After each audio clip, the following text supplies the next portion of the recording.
உலகெங்கிலும் இருந்து இந்த நிகழ்வை பார்த்து கொண்டிருக்கின்ற சன் தொலைக்காட்சி நேயர்களுக்கு அன்பின் வணக்கம்.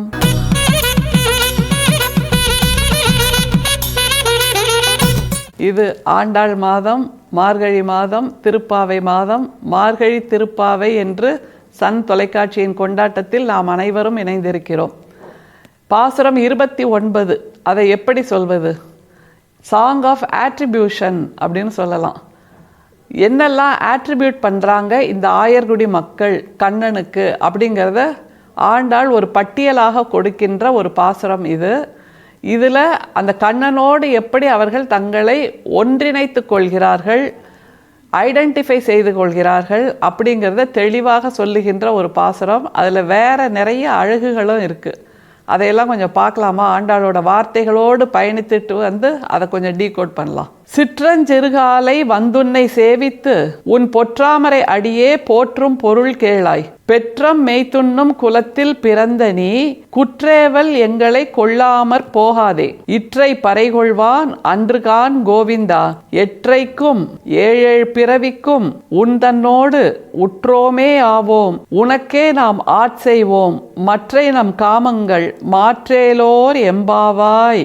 என்ன அழகான ஒரு பாசுரம் பாருங்களேன். நாங்க இப்படி, நீ இப்படி, அதனால் எங்களை இந்த மாதிரி காப்பாற்ற வேண்டும் என்று உரிமையோடு சொல்லுகின்ற ஒரு பாசுரமாக இருக்கிறது. அந்த ஆணிரை மேய்ப்பவர்கள்னு நம்ம சொல்கிறோம். குலங்கள் அல்லது பிறப்பின் அடிப்படையில் அவர்களை மிக மிக மிக கீழானவர்களாக, மிக மிக மிக எளியவர்களாக நினைத்து கொண்டிருந்த சமூகத்தில் அந்த எளியவர்களை வைத்தே, விளிம்பு நிலை மக்களை வைத்தே ஒரு பாசுரத்தை, ஒரு அழகான இலக்கியத்தை, ஒரு மிகப்பெரிய பக்தி இலக்கியமாக கொண்டாடப்படக்கூடிய ஒரு வாழ்வியல் இலக்கியத்தை ஆண்டாள் கொடுத்திருக்கிறாள் அப்படிங்கிறதா மிகச்சிறப்பு. திரும்ப திரும்ப அந்த ஆணிரை மேய்ப்பவர்களோட எளிய குரல் இந்த திருப்பாவையில் ஒலிக்கிறது. அதில் வேற எந்த மாதிரியும் பூச்சி இல்லை, வேற எந்த மாதிரியும் அலங்காரம் இல்லை, வேற எந்த மாதிரியும் ஜிகினா இல்லை, வேற எந்த மாதிரியும் ஜரிகையும் இல்லை. மிக எளிமையானவர்களாக அவர்களை போன்றே எளியதாக இருக்கக்கூடிய பால், தயிர், மோர், பசுக்கள், காளைகள், எருதுகள், கன்றுகள் இவற்றோடு இருக்கக்கூடிய வார்த்தைகள், அதை தவிர வேறு எதையுமே சொல்லாத ஒரு பாசுரமாக இந்த 29வது பாசுரம் இருக்கிறது. ஆண்டாளோடு திரும்பவும் பயணிக்கலாம். சிற்றஞ்சிறுகாலை வந்துன்னை சேவித்து உன் பொற்றாமரை அடியே போற்றும் பொருள் கேளாய். இப்படி காலங்கத்தால நிற்கிறீங்களே, என்ன வேணும் உங்களுக்கு அப்படின்னு எல்லாருமே கேட்பாங்கல்ல.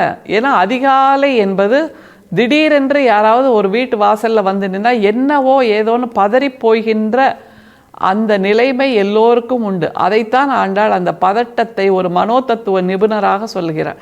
சிற்றஞ்சிறுகாலே வந்துன்னை சேவித்து அப்படின்னு ஏன் ஆரம்பிக்கிறான்னா, நாங்கள் எங்கள் பாட்டை பார்க்கறதுக்கு போனோம், உன்னை சந்திக்கிறதுக்கோ இல்லை உன்னை யோசிக்கிறதுக்கோ, உன்னை வழிபடுறதுக்கோ, உன்னை கொண்டாடுறதுக்கோ, உன்னை போற்றின்னு சொல்கிறதுக்கோ எங்களுக்கு வேறு நேரம் கிடையாது. அதிகாலையில் சிற்றஞ்சிறுகாலே சூரியன் உதிக்கிறதுக்கு முன்னாடி, இருள் விலகிறதுக்கு முன்னாடி நாங்கள் எங்கள் காட்டை நோக்கி கிளம்பினாதான் எங்களோட ஆணிரைகளை மேய்த்து சாயங்காலத்தில் திரும்பி வர முடியும்.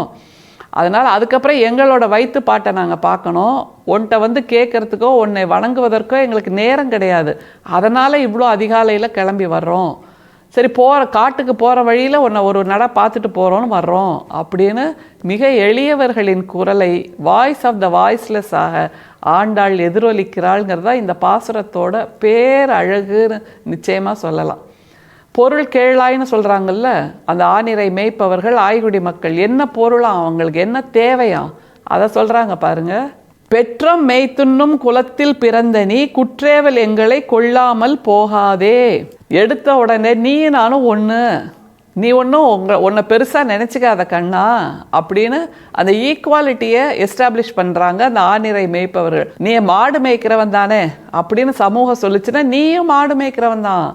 உன்னை இரையாக கொண்டாட முடியும் என்றால் எங்களையும் இயல்பான மனிதர்களாகவாது பார்க்க வேண்டும் சமூகம். அது இல்லாமல் கீழாக பார்த்தால் அது எப்படி நியாயமாகும்? அதனால் உன்னை எப்படி கொண்டாடுகிறார்களோ, உன்னை வணங்குகின்ற, உன்னை வேண்டுகின்ற எங்களையும் அருள் செய்ய வேண்டும், எங்களுக்கும் அருள் செய்ய வேண்டும். ஏனென்றால் நீயும் எங்களைப் போல் ஆடு மேய்ப்பவன், மாடு மேய்ப்பவன், எங்களைப் போல் இயல்பான எளிய வாழ்க்கை வாழ்பவன். அதனால் நீ எங்களை குற்றேவல் கொள்ளாமல் போகாதே, எங்களுக்கு அருள் செய்யாமல் போயிடாத. இதில் வெறுமே இறை மட்டும்தான் இருக்கா? இல்லை. ஏன்னா ஏற்கனவே சாதனை செய்தவர்களைத்தான் ஆண்டாள் யோசிக்கிறாள். கண்ணன் என்பது சாதனையின் உச்சம் என்று சொல்லுகிறாள் என்றால், இது நாள் வரைக்கும் சாதனை செய்தவர்களுக்கெல்லாம் நீ அருள் செஞ்சிருக்க. இந்த மாதிரி எளிய குலத்தில் பிறந்த மாடுகளோடு இருக்கக்கூடிய நாங்கள் ஒரு சாதனை செய்ய வேண்டும் என்று வருகிறோம் என்றால், எங்களுக்கு அருள் செய்யாமல் நீ இருந்துட்டேன்னா அது உன் மேலே இருக்கக்கூடிய தப்பு. நீ பாரபட்சம் காட்டுற, உயர்வு தாழ்வு காட்டுற, வேண்டியவர்கள் வேண்டாதவர்கள்னு சொல்கிற, ஒரு கண்ணில் சுண்ணாம்பு ஒரு கண்ணில் வெண்ணெய் வைக்கிற அப்படின்னு கடவுளுக்கே ஒரு சவாலை கொடுக்கிறாள். கடவுள் என்று கொண்டாடக்கூடிய அந்த சிந்தனைக்கே ஒரு சவாலை கொடுக்கிறாள் ஆண்டாள்.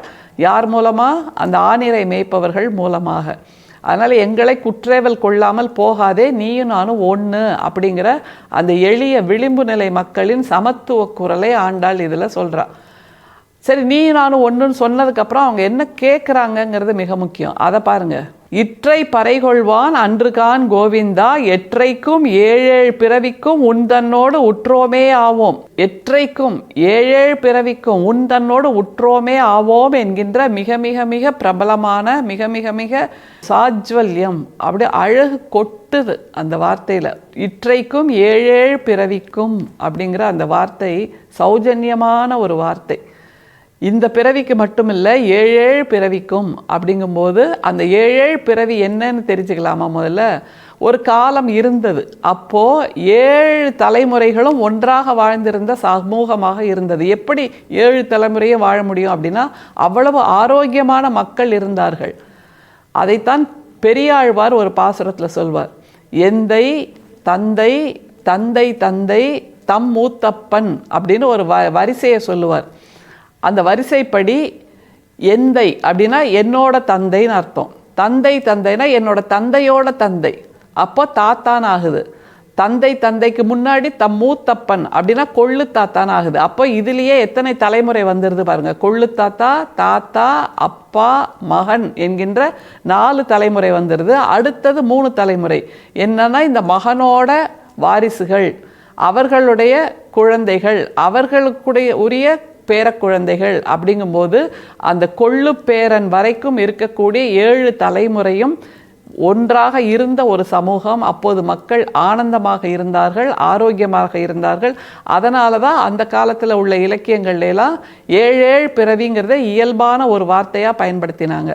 அதைத்தான் ஆண்டாளும் சொல்கிறா. அந்த 7 பிறவிக்கு உன் தன்னோடு உற்றோமே ஆவோம் அப்படின்னா, யோசிச்சு பாருங்களேன். ஒரு ஊரில் ஒரு குடும்பம் இருக்குது.